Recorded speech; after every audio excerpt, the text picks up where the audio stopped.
शादी के अगले दिन सबके तोहफे खोलने लगे तो सास ने अपने संदूक से निकालकर एक तौलिया दिया और बोली, बहू इसे सिर्फ तुम इस्तेमाल करना, ये औरतों का तौलिया है।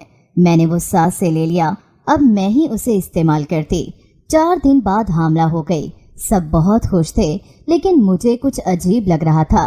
जब शोहर को बताया कि हामला हूँ तो उसका रंग फक हो गया। वो बोला, तौलिया मुझे ला कर दो, और फिर वो तौलिया लेकर सास के कमरे में चला गया। मुझे अब शक होने लगा था। जब भी अगले दिन तौलिया लेकर लेबोरेटरी चली गई, लेकिन रिपोर्ट्स देखकर जान निकल गई कि वो मेरा नाम नरमीन है। मैं 5 साल की थी जब मेरी अम्मा फोत हो गई थी। नानी जान मुझे अपने साथ घर ले आई थी। नानी जान मुझसे बहुत प्यार करती और कहती, तुम बिल्कुल अपनी माँ की तरह दिखती हो। मामू की एक बेटी और बेटा थे, वो इन दोनों से बहुत प्यार करते थे। मैं उन्हीं के साथ स्कूल जाती। मामू अपनी बाइक पर हमें स्कूल लाते और ले जाते थे। खाला की अभी शादी नहीं हुई थी।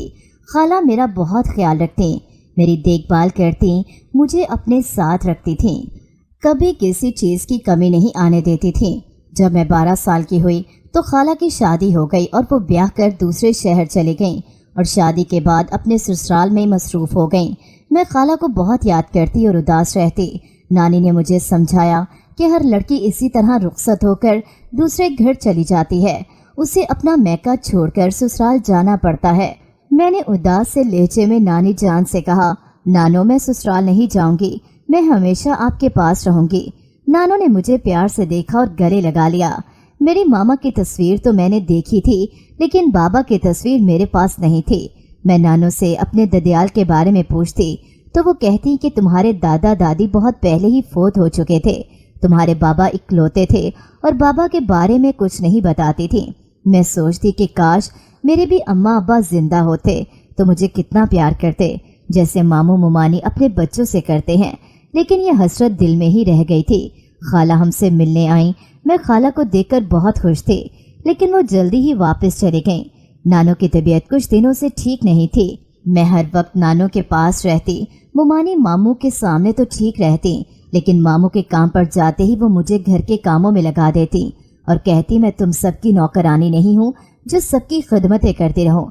मैं भी इंसान हूँ, कभी ये नहीं कहा कि काम वाली ही रख दें। नानो ने मुमानी से कहा, पहले तो तुम्हें इस बात का कभी ख्याल नहीं आया, अब क्यों इस तरह की बातें कर रही हो।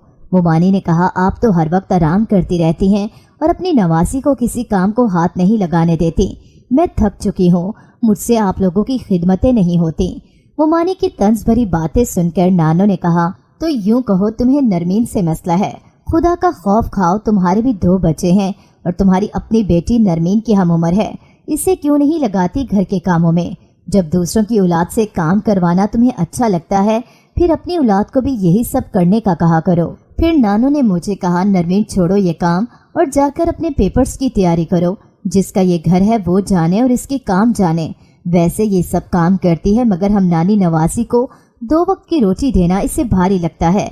मुमानी नानो से बहस करने लगी। मैं उठकर कमरे में चली गई। शाम को मामू घर आए तो मुमानी ने उनको देखते ही घर में एक हंगामा शुरू कर दिया और कहा कि मैं दूसरों की औलाद को पालने के लिए नहीं बैठी हुई हूँ, या तो अपनी भांजी को कहीं छोड़ आए या फिर मैं अपने बच्चों को लेकर अपने मैके चली जाती हूँ। नानी मामू की तरफ देख रही थी। मेरे मामू खामोश थे, फिर इसी तरह अपने कमरे में चले गए। नानो अब मेरी वजह से परेशान रहती।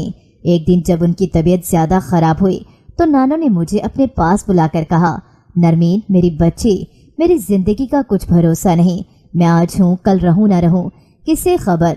इसलिए मैं चाहती हूँ कि अपने जीते जी तुम्हें महफूज हाथों में सौंप जाऊँ। मैं नानो को इस तरह रोते हुए देखकर भी बहुत रोने लगी। मैंने कहा, आप ऐसी बातें ना करें, मैं आपको छोड़कर कहीं और नहीं जाऊंगी। तभी मामू कमरे में आए और उनके साथ मुमानी भी थी। मामू ने नानो से कहा, अब हालात पहले से नहीं रहे, मैं नरमीन की पढ़ाई का खर्च मजीद नहीं बर्दाश्त कर सकता। मेरे अपने बच्चे हैं, आप नरमीन को इसके घर क्यों नहीं छोड़ आती। मैंने हैरान होकर नानो की तरफ देखा। नानो ने कहा, बस यही खामोश हो जाओ, मैं तुम्हारी बीवी की सारी चाल समझती हूँ। मामू कुछ देर खामोश रहे, फिर बोले, मैं तो इसलिए कह रहा हूँ कि आप जानती हैं कि महंगाई कहाँ से कहाँ चली गई है। ऐसे में बच्चों के और घर के खर्चे पूरे करना बहुत मुश्किल हो गए हैं। नानो ने बहुत दुख से मामू की तरफ देखा और कहा, यूं कहो कि माँ और भांजी अब तुम्हें बोझ लगती हैं। नानू ने कहा, मैं कुछ ठीक हो जाऊं फिर इस यतीम बच्ची को लेकर कहीं चली जाऊंगी। मामू ने कहा, माँ जी मैंने ऐसा कब कहा, आप हमारी बड़ी हैं, आपसे घर में रौनक है। नानू ने कहा, मैं तुम्हारी माँ हूँ, तुम कब क्या कह रहे हो और किस मकसद से कह रहे हो सब समझती हूँ। फिर नानू ने मोमानी की तरफ देखकर मामू से कहा, मेरे कमरे से चले जाओ। मोमानी ने कहा, अपनी नवासी की वजह से आज आप हमें बातें सुना रही हैं। नानू ने कहा, तुम्हें तो मैं अपनी समझकर ब्याह कर लाई थी, लेकिन तुमने तो आते ही अपने रंग दिखाने शुरू कर दिए थे। नानी अम्मा ने मोमानी से कहा कि तुम्हारी इन्हीं जली कुटी बातों की वजह से मेरी बेटी चुप चुप रहती थी, तुमसे इसका हंसना बोलना बर्दाश्त नहीं था, तुम फोन पर खुद लगी रहती थी अपनी सहेलियों से, और जब ये तुम्हारा शोहर पूछता फोन बिजी क्यों जा रहा था तो नाम मेरी मासूम बच्ची का लगा देती थी। मामू ने कहा, आप बीती बातों को क्यों दोहरा रही हैं? मोमानी ने कहा, बस करें, मुझे ब्याह कर इसलिए लाई थी कि आज मुझे ताने दे सके। मोमानी ने नानी अम्मी की बातों को लेकर फिर से घर में बदमस्ती फैला दी थी। मैंने नानू से कहा, मामू मेरे कौन सी घर की बात कर रहे थे? नानू ने बात टाल दी और कहने लगी, कुछ नहीं, इसकी तो आदत है बीवी के कहने में आकर कुछ भी बोल जाता है। नानू बीमार रहती थी, उनकी तबीयत संभल नहीं रही थी। कुछ दिन गुजरे तो नानू की तबीयत ज्यादा बिगड़ गई। नानू ने मुझे एक लिफाफा दिया और कहा, जब तुम्हें लगे कि यहाँ रहना बहुत मुश्किल है तो इस लिफाफे को खोल कर देखना और जो इसमें लिखा है वही करना। मैंने वो लिफाफा नानू के कमरे में ही छुपा दिया।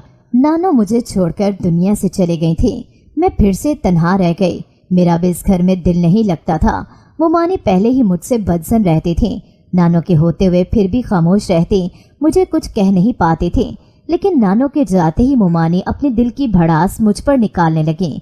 मोमानी हर वक्त मुझे बातें सुनाती और कहती, पहले तुम्हारी माँ हम पर बोझ बनी रही, अब तुम इसकी जगह आ गई हो। मैं इनकी बातें सुनकर रोती रहती। मैं भाग भाग कर घर के काम करती और पढ़ती भी, लेकिन नानू के जाने के बाद मैं बिल्कुल तन्हा रह गई थी। आखिरी रिश्ता और सहारा भी मुझसे छिन चुका था। मैं अब बड़ी हो चुकी थी। मैं कॉलेज जाती तो मामू की बेटी अपनी दोस्तों के साथ मिलकर मुझे तंग करती। मैं सबसे अलग रहती थी। घर पर भी कामकाज से फारिग होकर अपने कमरे में रहती। एक दिन मोमानी अपनी बेटी से कह रही थी कि नरमीन का बहुत जल्द रिश्ता तय करके उसे घर से चलता करूंगी। मेरी कजन जो मामू की बेटी थी वो कहने लगी, अम्मा ये काम तो आप जल्द से जल्द कर दें, मुझसे तो इसका हमारे घर में वजूद अब बर्दाश्त नहीं होता। मोमानी ने कहा, पता नहीं तुम्हारी दादी इस मुसीबत को यहाँ क्यों ले आई, इसको इसके घर छोड़ाती। इतनी दफा कहा भी, लेकिन इस औरत ने कभी हमारी बात नहीं सुनी। मैं सब सुन चुकी थी। मैं ऐसे ही बैठी हुई सोच रही थी कि इस दिन मामू भी किसी घर का जिक्र कर रहे थे और आज मोमानी भी। आखिर ऐसा क्या है जो नानू मुझसे छुपाती रही?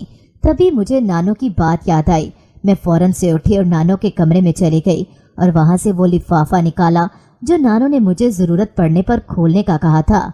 मैं वो लिफाफा छुपाकर अपने कमरे में ले आई। जब लिफाफा खोला तो इसमें कुछ तस्वीरें और एक खत था। तस्वीरें मेरी माँ और बाबा की थी और कुछ तस्वीर में बाबा मुझे उठाए हुए थे। नानू ने खत में लिखा था कि मेरी बच्ची, तुम कभी भी खुद को तन्हा मत समझना, तुम अकेली नहीं हो। अगर मैं दुनिया से चली भी जाऊं तो तुम्हारे अपने जिनका तुम्हें कभी बताया नहीं उनके पास चली जाना, तुम्हारे बाबा जिंदा हैं। ये अल्फाज पढ़कर मेरे दिल की धड़कन तेज हो चुकी थी। मैं फिर जल्दी जल्दी से इस खत में आगे जो लिखा था उसे पढ़ने लगी। नानू ने लिखा था कि इतने साल तुम्हें इसलिए कुछ नहीं बताया कि अगर तुम्हें बता दिया तो तुम जिद करोगी अपने बाबा से मिलने की, लेकिन मेरी बच्ची, मेरी मजबूरी थी। जो तुम्हें कुछ नहीं बताया वो मजबूरी ये थी कि तुम्हारे बाबा के कुछ दुश्मन थे जिन्होंने तुम्हारी अम्मा को भी मार डाला था। तुम्हारी माँ मुझसे मिलने आने वाली थी पर मैं वहाँ उसे लेने पहुँच गई। तुम दोनों बहुत जख्मी थी। इससे पहले कि मैं तुम्हारी माँ को लेकर अस्पताल जाती वो तुम्हें मुझे सौंपकर दुनिया से चली गई थी। तब मैं तुम्हें लेकर अपने साथ अपने शहर ले आई, लेकिन इस बात का तुम्हारे बाबा को कुछ इल्म नहीं हो सका था और ना तुम्हारे ददियाल वालों ने उसे कुछ बताया। बस यही कहा कि तुम भी अपनी माँ के साथ मर गई थी, क्योंकि जब ये हादसा हुआ था तुम्हारे बाबा मुल्क से बाहर थे।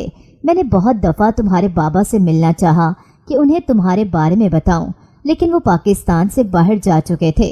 इतने साल ये राज तुमसे छुपा कर रखा।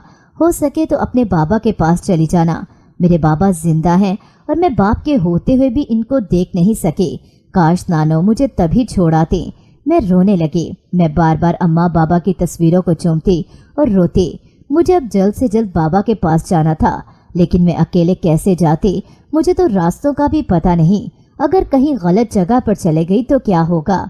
मामू तो कभी मुझे लेकर नहीं जाएंगे। मैं रोज सोचती, लेकिन मुझ में इतनी हिम्मत नहीं थी कि अकेले दूसरे शहर बाबा के पास जाऊं। कुछ दिनों से मामू का बेटा राहिल घर आया हुआ था। राहिल भाई दूसरे शहर रहकर पढ़ रहे थे और एक माह बाद घर वालों से मिलने आते। राहिल भाई मुमानी और उनकी बेटी से बहुत अलग थे। जब मुमानी मुझे बातें सुनाती तो राहिल भाई उनको खामोश करवा देते। राहिल भाई के आने से मुझे बहुत ढारस मिलती थी कि कोई तो है जो मेरे लिए बोल सकता है। मैंने राहिल भाई से अपने बाबा के बारे में बात करने का सोचा, लेकिन मुझे मौका नहीं मिल रहा था। घर में मुमानी के मैके से बहुत से मेहमान आए हुए थे। मुमानी ने राहिल भाई का रिश्ता तय किया अपने भाई की बेटी से। राहिल भाई बहुत अरसे से अपनी कजन को पसंद करते थे, इसलिए आज वो बहुत खुश थे। एक दिन राहिल भाई मेरे पास आए और बोले, नरमीन, तुम सबसे दूर क्यों रहती हो? सबके पास आकर बैठा करो। मैंने कहा, भाई आप जानते हैं इस घर में मेरी क्या अहमियत है। वो कुछ देर खामोश रहे, फिर बोले, मैं तुमसे बहुत ज़रूरी बात करने आया हूँ। मैंने कहा, जी भाई बोलें। राहिल भाई ने कहा, तुम मेरी बहन हो और मैं अपनी बहन के साथ कुछ बुरा होता नहीं देख सकता। मैंने कहा, भाई क्या हुआ है? राहिल भाई ने बताया कि मेरी माँ तुम्हारा रिश्ता एक बड़ी उम्र के आदमी से करना चाहती हैं। मैंने कहा, भाई मुमानी ऐसा कैसे कर सकती हैं? मैं मामू से बात करूंगी। राहिल भाई ने कहा, वो इस मामले में मेरी माँ के साथ हैं। वो समझते हैं कि एक यतीम लड़की जिसका इसके सिवा कोई नहीं, उससे कोई शादी नहीं करेगा। मैं ये सब सुनकर रोने लगी। मैंने रोते हुए कहा, राहिल भाई, मेरे बाबा जिंदा हैं, मैं लावारिस नहीं हूँ। राहिल भाई हैरान हुए और कहने लगे, तुम क्या कह रही हो? मैंने कहा, मैं बिल्कुल सही और सच कह रही हूँ, मेरे बाबा जिंदा हैं। फिर मैंने तस्वीरें और खत राहिल भाई को दिखाए। राहिल भाई ने मुझसे वादा किया और कहा, मैं बहुत जल्द तुम्हें तुम्हारे बाबा के पास छोड़ कर आऊंगा, क्योंकि पहले ये जानना जरूरी था बाबा पाकिस्तान में हैं भी या नहीं। राहिल भाई से बात करने के बाद मुझे तसल्ली थी कि अब मैं अपने बाबा के पास चली जाऊंगी। फिर एक दिन राहिल भाई ने कहा, तुम तैयारी कर लो और एड्रेस वगैरह मुझे दे दो। बाबा के घर का एड्रेस नानो ने खत में लिखा था। जब राहिल भाई ने मामू मुमानी को बताया कि मैं नरमीन को इसके बाबा के घर छोड़ने जा रहा हूँ, तो मुमानी ने झगड़ा शुरू कर दिया। मुमानी ने कहा कि इसका बाप तो मर चुका था और अगर वो कहीं है भी तो उसे तुम नहीं ले जा सकते। मैंने इसका रिश्ता तय कर दिया है, इन लोगों को जुबान दे दी है, अब मैं इन लोगों को क्या जवाब दूंगी? राहिल भाई ने कहा, वो मेरा मसला नहीं। इसके बाद राहिल भाई मुझे लेकर लाहौर आ गए। मेरे दिल की धड़कन तेज थी। मुझे समझ नहीं आ रही थी कि मैं इतने सालों बाद अपने बाबा को देखूंगी, और अगर उन्होंने मुझे पहचानने से इनकार कर दिया तो क्या होगा? मैं तो वापस मामू के घर भी नहीं जा सकती, क्योंकि जब मैं घर से चली थी तो मुमानी ने मुझे कहा था कि अगर तुम्हारे बाप ने तुम्हें ना रखा तो लौटकर कभी यहाँ मत आना। मैं तुम्हें इस घर में कदम नहीं रखने दूंगी। मैं बहुत परेशान थी। फिर मैं राहिल भाई के साथ बाबा के घर के आगे मौजूद थी। चौकीदार ने दरवाज़ा खोला और पूछा, किससे मिलना है आपको? राहिल भाई ने कहा, हम मुल्तान से आए हैं, हमें रऊफ अहमद साहब से मिलना है। चौकीदार ने हमें बाहर खड़ा किया और खुद अंदर बताने का कहकर चला गया। मेरा दिल जोर जोर से धड़क रहा था, ये सोच करके पता नहीं क्या होगा। तब चौकीदार ने हमें अंदर आने का कहा। हम अंदर चले गए। राहिल भाई ने कहा, घबराओ नहीं, सब ठीक होगा। फिर चौकीदार ने हमें अंदर बिठा कर कहा, आप इंतज़ार करें, साहब आ रहे हैं। मैं शिद्दत से बाबा की राह देखने लगी। फिर एक शख्स अपना चश्मा साफ करते हुए आ रहा था और घर के मुलाजिम से कह रहा था, रहीम चाचा कौन आया है हमसे मिलने? इनको देखकर मैं खड़ी हो गई। वो मेरे बाबा थे। मैं उनको देखकर पहचान चुकी थी। मुझे हैरान होकर वो देखते हुए सोफे पर हमारे सामने बैठ गए। फिर पूछा, जी बेटा, मैंने आपको पहचाना नहीं, कौन है आप और क्या काम था मुझसे? राहिल भाई ने मेरी तरफ देखा और वो तस्वीर और ख़त बाबा को दे दिया। बाबा तस्वीरें देखकर एकदम खड़े हो गए। बाबा ने राहिल भाई से पूछा, ये तस्वीर आप लोगों के पास कैसे आई? राहिल भाई ने कहा, आप ये ख़त पढ़ लें, आपको सब कुछ समझ आ जाएगा। बाबा ने ख़त पढ़ते कितनी दफ़ा मेरी तरफ देखा। मैं रो रही थी। ख़त बाबा के हाथ से गिर चुका था। फिर राहिल भाई ने सब कुछ बाबा को बताना शुरू किया और कहा कि ये नरमीन आपकी बेटी है। बाबा मुझे देख रहे थे, फिर रोते हुए आगे बढ़कर मुझे गले से लगा लिया। मैं उस दिन खुलकर रोई थी। बाबा ने कहा, मेरी बच्ची तुम कहाँ चली गई थी? मैंने कहाँ कहाँ तुम्हें नहीं ढूंढा, सब ने कहा तुम मर चुकी हो, जबकि मेरे दिल को चैन नहीं आता था। फिर बाबा ने कहा तभी मैं तुम्हें देखकर सोच रहा था कि इस लड़की की शक्ल मेरी बीवी से कितनी मिलती है। बाबा ने कहा जब तुम्हारी अम्मा दुनिया से चली गईं, मैंने तुम्हें बहुत ढूंढा लेकिन कोई सुराग नहीं मिला था। इसके बाद मैं पाकिस्तान छोड़कर दुबई सेटल हो गया। अभी 1 माह पहले ही वापस लौटा हूँ, वो भी शायद इसलिए कि मेरे रब ने मुझे मेरी बेटी से मिलवाना था। रहील भाई मुझे बाबा के पास छोड़कर वापस चले गए। बाबा ने दुबई जाकर दूसरी शादी कर ली थी। बाबा की दूसरी बीवी बहुत अच्छी थी, उसका एक बेटा भी था। जब बाबा ने मुझे अपनी दूसरी बीवी से मिलवाया तो वो मुझे ऐसे मिली जैसे मैं उनकी ही खोई हुई बेटी हूँ। मुझे एक साथ इतना प्यार करने वाले रिश्ते मिले थे, बाबा, भाई और माँ का प्यार भी। मेरा सौतेला भाई जो दुबई में था, मेरा पता चलते ही वो वापस पाकिस्तान आ गया। उनसे मिलकर लगा ही नहीं कि वो मेरा सौतेला भाई है। बाबा ने मेरे बारे में सब कुछ भाई को बताया था।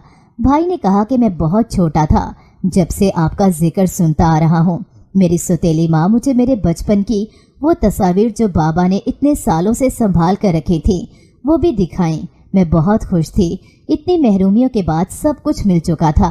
बाबा हर वक्त मुझसे बातें करते, अम्मा का जिक्र करते रो पड़ते थे।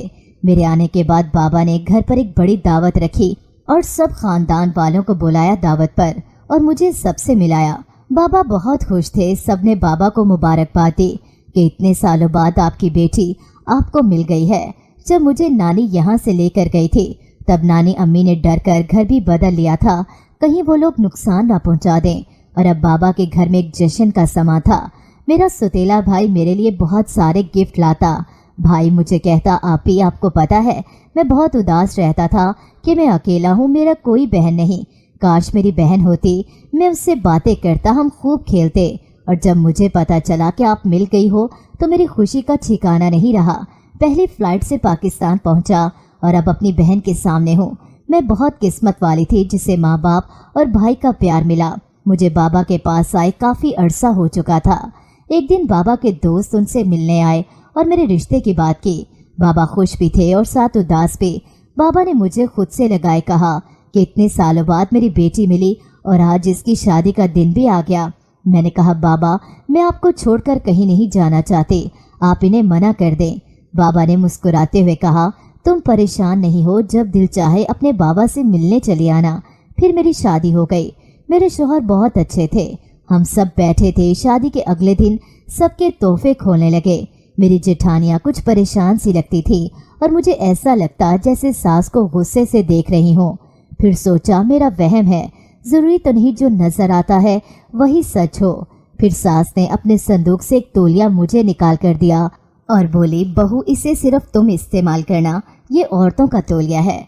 मैंने वो सास से ले लिया। मैं बहुत खुश होकर तौलिया सास से लिया कि उन्होंने मोहब्बत से मुझे दिया है, जबकि मेरी जिठानी ने कहा कि इस औरत की बातों में ना आ जाना। मैंने इसकी बात पर ध्यान नहीं दिया। अब मैं वही तौलिया इस्तेमाल करती थी और 4 दिन बाद ही मैं हामला हो गई। मेरी सास बहुत खुश हुई, मगर जब बाकी लोगों को पता चला तो सब बातें करने लगे। मैं बहुत परेशान हो चुकी थी, ये सब इतनी जल्दी कैसे हो सकता है। सब बातें करते जब एक दिन मेरी जिठानी ने कहा तुम बहुत भोली हो, तुम्हें कहा भी था कि सास से दूर रहो, इसकी दी हुई चीज़ अपने इस्तेमाल में ना लाना, लेकिन तुम्हें मेरी बात शायद समझ नहीं आई। मैं परेशान हो गई, लेकिन मुझे कुछ अजीब लग रहा था। जब शौहर को बताया कि हामला हूँ तो इसका रंग फक हो गया। वो परेशान लग रहा था। बहुत गुस्से से कहा कि वो तौलिया मुझे ला कर दो। मैं हैरान हुई कि इस तौलिए का क्या करेंगे। मैंने दे दिया और फिर वो तौलिया लेकर सास के कमरे में चला गया। मुझे अब शक होने लगा था कि कुछ तो गड़बड़ है जो मेरे शौहर तौलिया सास के पास लेकर गए हैं। जब भी अगले दिन तौलिया लेकर लेबॉर्ट्री चले गए, लेकिन रिपोर्ट्स देखकर जान निकल गई कि इस तौलिए में कुछ ऐसे केमिकल थे जिससे हामला के असरात शुरू हो चुके थे। इससे मुझे मतली आने लगी थी और चक्कर आते। इस वजह से सबको लगा कि मैं उम्मीद से हूँ, लेकिन ऐसा कुछ नहीं था। ये सब तौलिए में मौजूद केमिकल की वजह से हुआ था। मेरी बर्दाश्त की हद नहीं रही। मैंने घर पहुँचते ही शौहर और सास से पूछा कि ये सब क्या है। मैंने कहा माँ जी, आपने जानबूझकर मुझे ये तौलिया दिया। वो कहने लगी बहू, मैं कब क्या कर जाती हूँ मुझे खुद भी याद नहीं रहता। मैंने कहा क्या मतलब है इस बात का। तब मेरे शौहर ने कहा कि माँ जी को नफ्सियात का मसला है, बहुत कोशिश की कि इनका इलाज हो सके, पर डॉक्टर भी जवाब दे चुके हैं।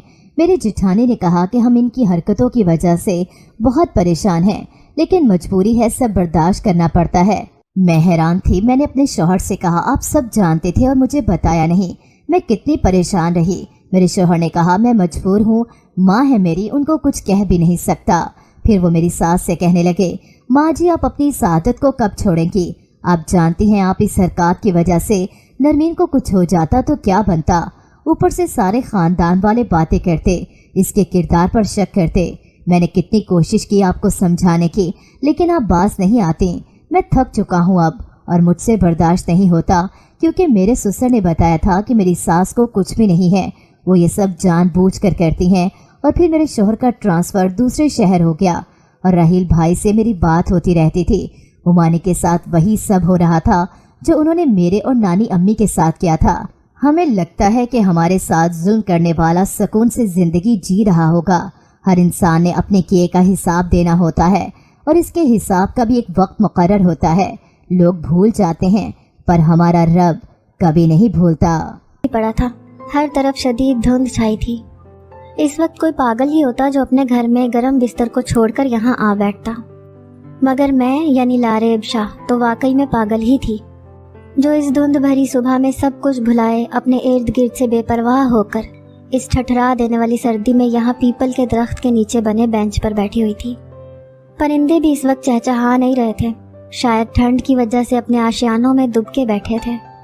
मैं खाली खाली निगाहों से इधर उधर देखती, किसी सोच में गुम थी।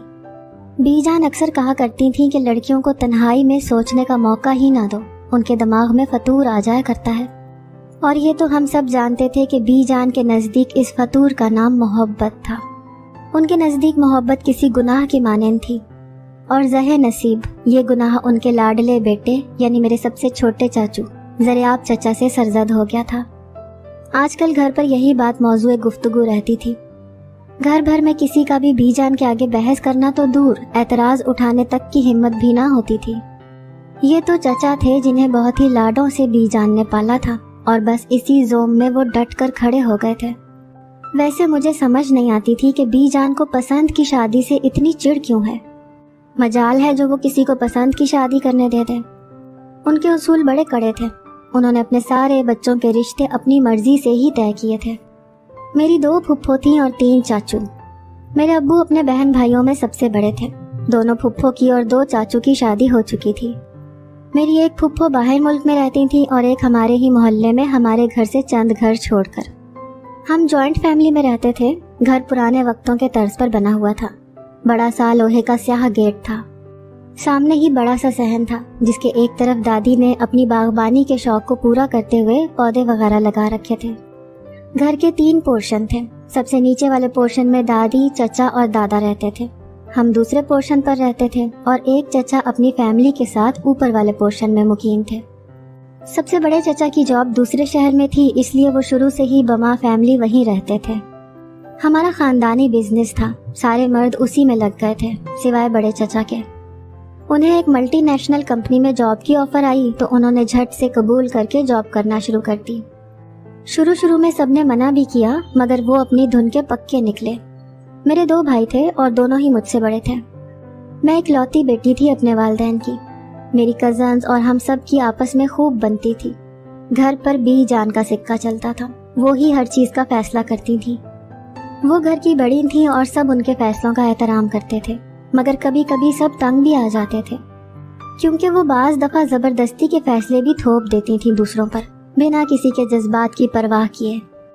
मेरी फुफ्फो, जिन्हें पढ़ने का बहुत शौक था, वो शादी के बाद भी अपनी पढ़ाई को जारी रखना चाहती थी। उनके शौहर को इस बात पर कोई एतराज़ नहीं था, मगर बीजान ने जब ये बात सुनी तो फुफ्फो को बुलवाकर साफ मना कर दिया था। फुफ्फो को शादी के बाद भी उनके हर फैसले को मानना पड़ता था, जिसकी वजह से वो अक्सर ही हमारे घर ही नहीं आती थी। हालांकि चंद घर छोड़कर ही रहती थी, मगर बहुत कम आना जाना होता था। और इसकी सबसे बड़ी वजह थी बीजान की हाकमाना तबीयत। बीजान असूलों की बहुत पक्की थी। एक बार जो बात कह देती तो अपनी उस बात पर अड़ जाती थी। हमारे माँ बाप बेचारे, यहाँ तक के दादा भी कुछ नहीं कह पाते थे, मगर छोटे चाचू, जिन्हें बीजान ने शुरू से ही ढील दे रखी थी, वो अपनी हर बात मनवा लेते थे। चाचू ने अपनी मर्जी से हॉस्टल में रहकर पढ़ाई की थी। बीजान इस पर राजी नहीं थी, मगर उन्होंने किसी न किसी तरह उन्हें मना ही लिया था और फिर बीजान को राजी होते ही बनी थी। मगर अब की बार मामला बहुत ही मुख्तलिफ था। चाचू को दरअसल अपनी पढ़ाई के दौरान ही एक लड़की पसंद आ गई थी। जब बीजान ने घर पर उनकी शादी की बात छेड़ी तो उन्होंने झट से उस लड़की का जिक्र कर दिया और उनके मुंह से किसी लड़की का नाम सुनकर बीजान का तो मुंह खुले का खुला ही रह गया था।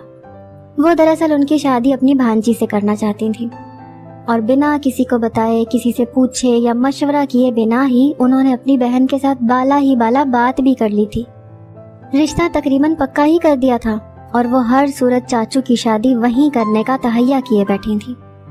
मगर इस बार उनके सामने उनका अपना ही बेटा था जो कि जिद में उन पर ही परतू था और हरगिज भी जबरदस्ती कोई रिश्ता बनाने को तैयार नहीं था। रोज रोज इस बात पर तकरार होने लगी थी, यहाँ तक कि बीजान ने अपनी जिद छोड़ी और ना ही चाचू ने अपनी पसंद। दोनों अपने अपने मौक़िफ़ पर डटे रहे थे। चाचू ने अपनी बात मनवाने के लिए घर तक छोड़ दिया था और अपने दोस्त के पास उसके फ्लैट में रहने लग गए थे। सबने दोनों को ही हर तरह से समझाकर देख लिया था, मगर मामला वहीं का वहीं अटका रह गया था। फिर बिलाखिर जब महीने से ऊपर हो गया और चाचू वापस नहीं आए तो बीजान ने अपना दिल नरम करना शुरू कर दिया। बड़े चाचू के हाथ पैगाम भिजवाया चाचू को कि आ जाएं, हम उस लड़की के घर मिलने चले जाते हैं, देख आते हैं कि कौन है। मगर चाचू बीजान की रग रग से वाकिफ थे, इसलिए वापस कहलवा भेजा कि उन्हें कहें कि बात पक्की करके ही आएंगी तो मैं वापस घर आऊंगा, वरना नहीं। चाचू का पैगाम बीजान तक पहुंचाया गया तो उन्हें मानते ही बनी, क्योंकि और कोई अब चारा नहीं रहा था। वो अलग बात के चाचू की शादी के बाद बीजान ने अपनी नई नवेली बहू को सख्त टाइम दिया था। ना जाने वो उन्हें नापसंद क्यों थी, वरना हम सबको अपनी चाची बहुत पसंद थी। वो बहुत धीमे मिजाज की थी, पढ़ी लिखी थी, अक्सर हम लड़कियों के साथ हमारी गैदरिंग में भी शामिल हो जाती थी। कुछ अरसे के बाद चाचू को बाहर मुल्क से एक ज़बरदस्त जॉब की ऑफर आई तो वो अपनी बीवी को लिए वहाँ चले गए और वहीं पर मुस्तकिल सकूनत पजीर हो गए। वक्त गुजरता गया, मैंने कॉलेज पास कर लिया, अब यूनी में एडमिशन लेना था। मेरे पूरे घर में सबसे ज़्यादा अगर किसी से बनती थी तो वो मेरा कज़न हारिस था। वो ना सिर्फ मेरा कज़न था बल्कि बहुत ही अच्छा दोस्त भी था। वो मुझसे 2 साल बड़ा था, हमारी फील्ड एक ही थी और मैं भी अब उसी की यूनिवर्सिटी में एडमिशन लेने वाली थी। उन्हीं दिनों मेरे बड़े भाई की शादी तय हो गई थी। घर पर शादी का माहौल बन गया था। मैंने और दूसरी कज़न्स ने शादी की शॉपिंग करना शुरू कर दी थी। मैंने बारात वाले दिन के लिए बहुत ही खूबसूरत जोड़ा लिया था, साथ ही मैचिंग की ज्वेलरी और सैंडल्स लिए थे। हम सब ने मेहंदी वाली लड़कियों को घर बुलाया और उनसे मेहंदी लगवाई। बारात वाले दिन खूब तैयार हुई हम सब। उस दिन पहली बार मैंने हारिस की आंखों के बदलते रंग देखे थे और उसके बाद भी बहुत बार नोट किया मैंने कि वो मुझे बहुत ख़ास नज़र से देखता है, मगर मैंने अपने किसी जज्बे को बेलगाम नहीं होने दिया। उन्हीं दिनों मेरा एक जानने वाले के तवस्सुत से रिश्ता आया। घर वालों ने छानबीन के बाद हाँ कर दी, मगर उस पल मैंने हारिस की आंखों में बहुत कुछ टूटते हुए देखा था। शायद उसे इस बात की तवक्का नहीं थी कि मेरा रिश्ता पक्का हो जाएगा इतनी जल्दी। खैर, अम्मा ने ग्रेजुएशन के फौरन बाद ही मेरी शादी का अंदिया दे दिया। शादी की डेट फिक्स हुई और तैयारियां शुरू हो गईं। पता ही नहीं चला कि कब शादी का दिन भी सर पर आ पहुंचा। घर भर में एक अफरा तफरी का माहौल था, हर कोई इधर से उधर भाग रहा था और मैं थी कि अपने कमरे में बैठी आंसू बहा रही थी। मेरी शादी के दिन सुबह से ही मुझे बहुत रोना आ रहा था। मैं मुसलसल रोए चले जा रही थी। इतने भरे पूरे खानदान से एक अनजान घर में जा रही थी, जहाँ के तौर तरीके और जहाँ के रस्मों रिवाज तक मुझे मालूम नहीं थे। मेरा दिल अजीब से अंदेशों में घिरा हुआ था। मैं शाम में पार्लर से तैयार होने गई तो तब भी मेरे आंसू गिर रहे थे। जब मैं तैयार हो गई तो मैंने अपनी कज़न को घर कॉल करने का कहा। थोड़ी देर बाद अम्मी ने घर के किसी लड़के को हमें लेने के लिए भेज दिया। हमने सीधा हॉल जाना था यहाँ से। हम नीचे गए तो मैं ये देखकर एक पल को रुक गई कि हमें लेने के लिए हारिस आया हुआ था। वो मुझे देखकर स्टिल हो गया। मैंने उसकी आंखों में अजियत देखी थी उस पल। मैं सर झटकते हुए गाड़ी में बैठ गई। मैं कुछ नहीं कर सकती थी। मुझे दिल में उसके लिए अफसोस ज़रूर होता था। सारे रास्ते में अजीब सी सोचों में उलझी रही थी। हॉल पहुंचकर मैं कज़न के साथ अंदर ब्राइडल रूम की तरफ बढ़ गई थी। कुछ देर में मेरे घर वाले भी आ गए। बारात आई तो निकाह हो गया। उसके बाद मेहमानों के लिए खाना खोल दिया गया। मैंने हॉल में आने के बाद से अब तक हारिस को दोबारा नहीं देखा था। वो न जाने कहाँ गायब हो गया था। रुखसती का वक्त हुआ तो मैं अम्मी के गले लगकर खूब रोई थी। बड़ी मुश्किल से सबने मुझे संभाला था। मैं घर भर की लाडली थी। सभी मेरे जाने से उदास थे, मगर बहरहाल जाना तो था। शादी के बाद की जिंदगी का भी अपना ही अलग मजा और तजर्बा होता है। मेरा कोई भरा पूरा ससुराल नहीं था। एक ससुर थे जो ज्यादातर अपने दूसरे बेटे के साथ ही रहते थे। मेरे शौहर की माँ नहीं थी। उनका एक ही छोटा भाई था जो कि सगा नहीं था। मेरी नंद थी एक, जो बहुत ही कम आती जाती थी। वो शादीशुदा थी और अपनी जिंदगी में मसरूफ थी। मैं जो एक जॉइंट फैमिली से आई थी, यहाँ अकेले रहना बहुत मुश्किल हो रहा था शुरू में, मगर फिर मैं एडजस्ट हो ही गई थी। मेरे शौहर बहुत अच्छे इंसान थे। शादी के 2 साल बाद मेरे यहाँ बेटी की पैदाइश हुई। मैं बहुत खुश थी, मेरे शौहर भी बहुत खुश थे। हमने उसे खूब लाड से पाला। वो स्कूल जाने की उम्र में आई तो उसका एडमिशन एक अच्छे स्कूल में करवाया। हम उसका बहुत ध्यान रखते थे। साल पर साल गुजरते गए। उन्हीं दिनों मैंने महसूस किया कि मेरे शौहर बहुत ही परेशान रहने लग गए हैं। उनकी सेहत भी बहुत ख़राब रहने लग गई थी। मैंने उनसे पूछा भी कि क्या हुआ है, मगर उन्होंने मुझे नहीं बताया। एक दिन उनकी तबीयत काफ़ी ज़्यादा बिगड़ गई थी। मैं उन्हें फौरी तौर पर अस्पताल ले गई, मगर वो जांबर ना हो सके। शौहर को हार्ट अटैक आया था और ये सब कुछ अचानक हुआ था। पता नहीं किस बात की वजह से उन्हें अचानक दिल का दौरा पड़ गया था। उनकी वफात के बाद मैंने बहुत मुश्किल से खुद को संभाला था। मेरे ऊपर मेरी बेटी की जिम्मेदारी थी। मेरे शौहर ने ये घर मेरे नाम ही रखा था और ये उन्होंने अपनी ज़िंदगी के आखिरी दिनों में किया था। मैं नहीं जानती थी कि उनके इस अचानक फैसले की क्या वजह थी। बहरहाल मैं अपनी बेटी के साथ यहीं रहने का फैसला किया था। सब घर वाले गाहे बगाहे आकर मेरा ध्यान रखते थे। अम्मी भी अक्सर मेरे पास आ जाती थी। फिर एक दिन मेरा देवर आया और उसने बोला कि आपको जो भी काम की ज़रूरत हो मुझे बता दिया करें, और हाँ, बच्ची की वजह से परेशान ना होना। उसे स्कूल लेकर जाने की जिम्मेदारी मेरी है। मैं उसे अपने बच्चों के साथ ले जाया करूँगा। मैंने कहा, मगर तुम्हें जहमत होगी। देवर ने कहा कि आप परेशान ना हो, मैं उसे रोज़ स्कूल ले जाया करूँगा और वापस भी ले आया करूँगा। मैं अपने बच्चों को भी तो छोड़ने जाता हूँ, तो उसे भी ले जाऊँगा। उसके इसरार पर मैंने कहा ठीक है, और मैंने बेटी को रोज़ उसके साथ ही स्कूल भेजना शुरू कर दिया। शुरू में तो सब ठीक रहा, मगर फिर अक्सर मैंने नोट किया कि जब मेरी बेटी स्कूल से आती है बहुत थकी हुई रहती है। मैंने उससे एक दिन इस बारे में पूछा तो बोली कि अम्मी स्कूल बहुत दूर है, मुझे गाड़ी में नींद आ जाती है। मैं उसकी बात सुनकर हैरान हो गई, क्योंकि उसका स्कूल दूर नहीं था बल्कि हमारे इलाके से बहुत ही नज़दीक था। मैंने सोचा कि शायद देवर किसी काम की वजह से लेट हो जाता होगा, इसलिए मैंने एक दिन कुछ सोचा और खुद ही छुट्टी के वक्त बेटी को स्कूल से लेने चली गई। और ये बात मैंने देवर को नहीं बताई कि तुम मत आना, मैं खुद लेने चली जाऊंगी। मैं जब स्कूल गई और बेटी को बुलाने का कहा तो स्कूल की एक टीचर ने मुझे कहा कि आपकी बेटी का नाम तो बहुत पहले ही स्कूल से काट दिया गया है, क्योंकि वो बहुत टाइम से स्कूल नहीं आ रही थी। मैं ये सुनकर जहाँ की तहाँ रह गई थी। वो अगर स्कूल नहीं जाती थी तो कहाँ जाती थी? क्या हो रहा था ये सब? कहीं मैंने अपनी बेटी को गलत हाथों में तो नहीं दे दिया? सवालात के नाग फन फैलाए खड़े थे। मैं इंतहाई गुस्से और अंदेशों में घिरी देवर के घर गई। मैंने खुले दरवाजे से जब अंदर कदम रखा तो सामने का मंजर देखकर मेरा कलेजा हलक को आ गया, क्योंकि सामने ही मेरी बेटी बैठी हुई रो रही थी। देवर आसपास कहीं नहीं था। मैं बेटी को रोता देखकर बहुत परेशान हो गई। फौरन से भागकर उसकी तरफ गई और उसे गले से लगा लिया। मैंने पूछा कि बेटा क्या हुआ है, क्यों रो रही हो और यहाँ क्या कर रही हो? चाचू कहाँ है तुम्हारे? मैंने परेशानी और फिक्रमंदी से पै दर पे सवालात की बौछार करना शुरू कर दी, जिसकी वजह से वो परेशान होकर और मजीद रोने लग गई। मैंने उसे फौरन चुप करवाते हुए और उसका सर थपकते हुए कहा कि अच्छा हम घर चलते हैं। मैं उलझे हुए दिमाग के साथ बेटी को लिए घर से बाहर निकल आई। बाहर आकर मैंने इधर उधर देखा, गली सुनसान पड़ी थी।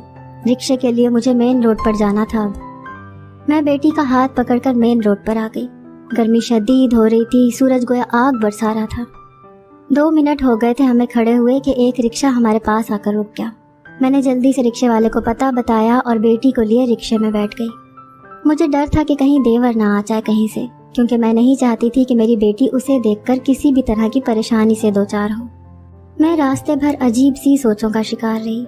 मैं नहीं जानती थी कि वो क्या करता है, क्यों इसे स्कूल नहीं पहुंचाता। मुझे इन सब सवालों के जवाबात चाहिए थे हर हाल में। मैंने एक नज़र बेटी के सुते हुए चेहरे पर डाली और दिल ही दिल में पुख्ता इरादा कर लिया कि मैं इस सारी बात का हर हाल में पता लगा कर ही रहूंगी। تقریباً آدھے گھنٹے کے سفر کے بعد ہم اپنے گھر تک پہنچ گئے تھے۔ میں نے اتر کر رکشے والے کو کرایہ دیا اور بیٹی کو لیے تیزی سے گھر کی طرف چل دی۔ میں نہیں چاہتی تھی کہ غلطی سے بھی محلے کی کوئی عورت ہمیں دیکھے اور خود کہانیاں بنانی شروع کر دے۔ میں نے گھر کے سامنے پہنچ کر گیٹ کھولا اور اندر آ گئی۔ گرمی کی وجہ سے حالت بہت بری ہو رہی تھی۔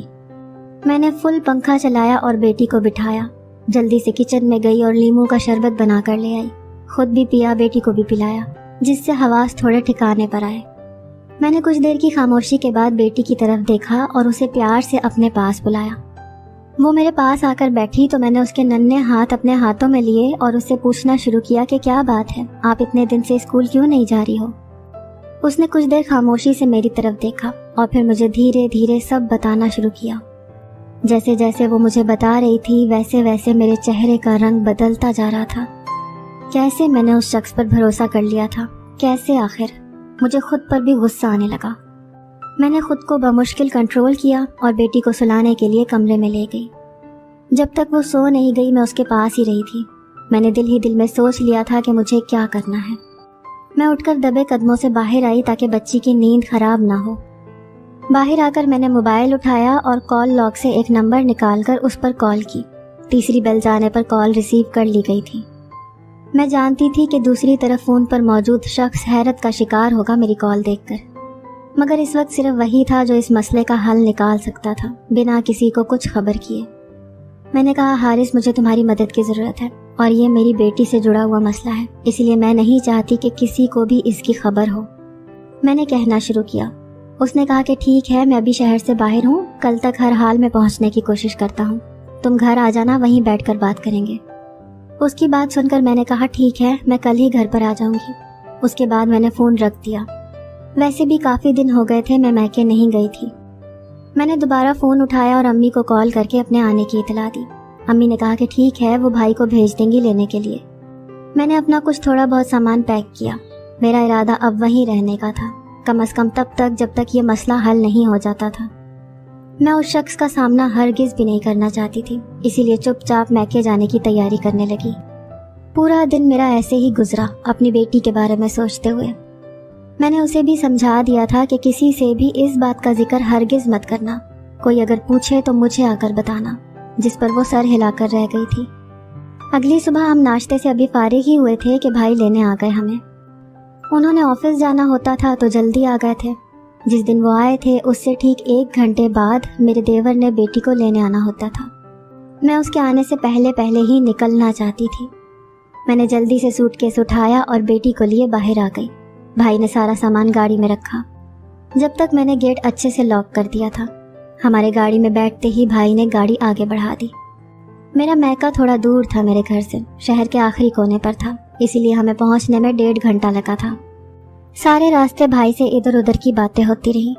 میں نہیں چاہتی تھی کہ وہ کسی بھی بات سے یا میرے رویے سے یا خاموشی سے میری پریشانی کا اندازہ لگائیں، کیونکہ یہ مسئلہ میری بیٹی سے جڑا ہوا تھا اور میں اسے اس چھوٹی سی عمر میں کسی بھی جذباتی جھٹکے سے بچائے رکھنا چاہتی تھی۔ اور بس یہی ایک وجہ تھی کہ میں نے اتنے سالوں بعد حارث کو کال کر کے مدد کے لیے کہا تھا۔ ہم گھر پہنچے تو بھائی ہمیں اتار کر سامان اندر رکھوا کر وہیں سے آفس کے لیے نکل گئے۔ میں اندر آئی تو سبھی سامنے ناشتے میں مصروف تھے۔ مجھے بھی ناشتے کی دعوت دی، مگر میں نے منع کر دیا کہ ابھی کر کے آئی تھی گھر سے۔ سب سے مل کر میں اوپر کمرے میں آ گئی، سوٹ کیس کھول کر اس میں سے کپڑے نکال کر الماری میں لٹکائے۔ میری بیٹی اپنے کزنز کے ساتھ کھیلنے میں مگن ہو گئی تھی۔ بھائی کا بیٹا کافی چھوٹا تھا، ابھی اسکول نہیں جاتا تھا، اور اس سے بڑی بیٹی تھی جو اسکول جاتی تھی۔ میں کپڑے وغیرہ رکھ کر نیچے آ گئی۔ ابو وغیرہ اور باقی سارے مرد کام پر چلے گئے تھے، بس گھر کی عورتیں ہی تھیں جو ناشتے کے برتن سمیٹ رہی تھیں اور صفائی کا پلان بنا رہی تھیں۔ میں بھی بھابھی کے ساتھ مل کر برتن سمیٹنے میں لگ گئی۔ امی نے بتایا کہ حارث بھی آج آ رہا ہے۔ میں تو یہ بات پہلے سے ہی جانتی تھی، مگر میں نے ظاہر نہیں کیا۔ تھوڑی دیر بعد چاچی بھی نیچے آ گئی۔ میں ان سے ملی، پھر باتوں باتوں میں وقت گزرنے کا پتہ ہی نہیں چلا۔ دوپہر ہونے والی تھی۔ بھابھی نے مشین لگائی تھی، اسی لیے میں نے کہا کہ میں کھانا بنا دیتی ہوں۔ میں نے کھانا پکانے کی تیاری شروع کر دی۔ امی نے بتایا کہ آج سب مرد گھر پر ہی کھانا کھائیں گے، تو میں نے بہت ہی اہتمام سے کھانا بنایا۔ دوپہر کے کھانے سے فارغ ہو کر میں سونے کے لیے لیٹ گئی، بیٹی کو بھی ساتھ ہی لٹا دیا۔ اتنی گہری نیند آئی کہ وقت گزرنے کا پتہ ہی نہیں چلا۔ شام کو عصر کے ٹائم امی نے آ کر اٹھایا تو میں اٹھی، اٹھ کر نماز پڑھی اور پھر نیچے آ گئی جہاں سب جمع تھے۔ میری نظر لاؤنج کے سامنے والے صوفے پر پڑی تو میں ایک پل کو جہاں کھڑی تھی وہیں کھڑی رہ گئی۔ میری نظروں کے عین سامنے حارث بیٹھا تھا، وہ بھی مجھے دیکھ چکا تھا۔ میں نے اسے سلام کیا اور حال چال پوچھا۔ سب وہیں بیٹھے تھے، آپس میں بات چیت چل رہی تھی۔ بڑی بھابھی نے چائے کے ساتھ لوازمات تیار کیے اور لاؤنج میں لے آئی۔ مجھے بے اختیار ہی شادی سے پہلے کا وقت یاد آ گیا، جب ہم سب کزنز شام کو ایک ساتھ یوں ہی بیٹھ کر چائے پیا کرتے تھے اور کچھ گیمز بھی کھیلا کرتے تھے ساتھ میں۔ شام کے وقت خوب ہلہ گلہ ہوتا تھا ہمارے ہاں، ایک دوسرے سے بہت سی باتوں پر بحث وغیرہ کرنا، خوب رونق لگی رہتی تھی۔ ابھی میں بیٹھی سوچوں میں ہی گم تھی کہ میرے موبائل کی میسج بیپ بچی۔ میں نے دیکھا حارث کا میسج تھا۔ اس نے مجھے باہر واک کے لیے آنے کو کہا۔ میں نے سمجھ کر سر ہلا دیا، سب کو کہا کہ میں واک پر جا رہی ہوں۔ حارث بھی کسی کام کا بہانہ کر کے باہر نکل آیا۔ ہم اسٹریٹ پر واک کرتے کرتے پارک کی طرف نکل آئے۔ اس نے مجھ سے پوچھا کیسی ہو؟ میں نے کہا میں ٹھیک ہوں، تم بتاؤ؟ اس نے کہا میں بھی ٹھیک ہی ہوں، کیا بات تھی، کیوں اتنی پریشان ہو؟ ہم چلتے چلتے ایک بینچ پر آ کر بیٹھ گئے تھے۔ میں نے کہا یہ بات میری بیٹی سے جڑی ہے۔ دراصل اس کے چاچو، جو کہ سگے بھائی نہیں تھے اس کے پاپا کے، وہ میری بیٹی کو اسکول لے کر جاتا تھا اور واپس بھی لاتا تھا، مگر ایک دن جب میں خود اسکول گئی تو پتہ چلا کہ وہ اسکول آتی ہی نہیں ہے۔ میں دیور سے پوچھنے اس کے گھر گئی تو دیکھا کہ وہ وہاں بیٹھی رو رہی تھی۔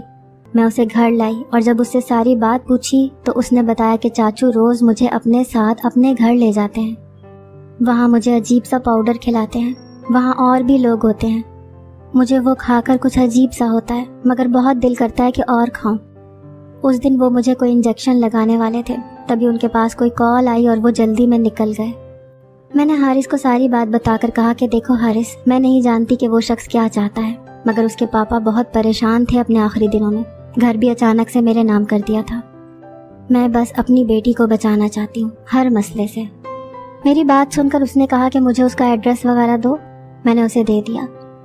پھر اس نے کیا کیا اور کیسے کیا مجھے نہیں معلوم، مگر جب اس نے مجھے بتایا کہ یہ ڈرگز کا عادی بناتے ہیں بچوں کو اور پورا ریکٹ پکڑا گیا ہے ان کا، وہ تمہاری بیٹی کے ساتھ بھی ایسا کر رہے تھے، اس کی نظر اس گھر پر تھی۔ خیر اب سب مسئلہ حل ہو گیا تھا، میری ٹینشن ختم ہو گئی تھی۔ کچھ عرصہ میں امی کے ہاں ہی رہی۔ جب میں اپنے گھر واپس جانے لگی تو ایک دن پہلے حارث نے مجھ سے کہا کہ میں تم سے شادی کرنا چاہتا ہوں۔ میں اس کی بات سن کر حیران رہ گئی۔ تو اس نے کہا کہ دیکھو تم کب تک بیٹی کے ساتھ اکیلی رہو گی، گھر پر کسی مرد کا ہونا ضروری ہے، اور یقین کرو میں بہت اچھا باپ بنوں گا تمہاری بیٹی کے لیے۔ امی نے بھی مجھے بتایا کہ اس نے رشتہ بھجوایا ہے۔ میں بہت سوچ بچار میں پڑ گئی، پھر ساری صورتحال کو دیکھتے ہوئے میں نے ہاں کر دی۔ اگلے مہینے سادگی سے میرا نکاح کر دیا گیا۔ میں نے اپنی زندگی کی نئی شروعات ایک بار پھر کی۔ اس نے جیسا کہا ویسا کر کے دکھایا تھا۔ میری زندگی میں جو جمود آ گیا تھا اب واپس سے رواں دواں ہو گئی تھی۔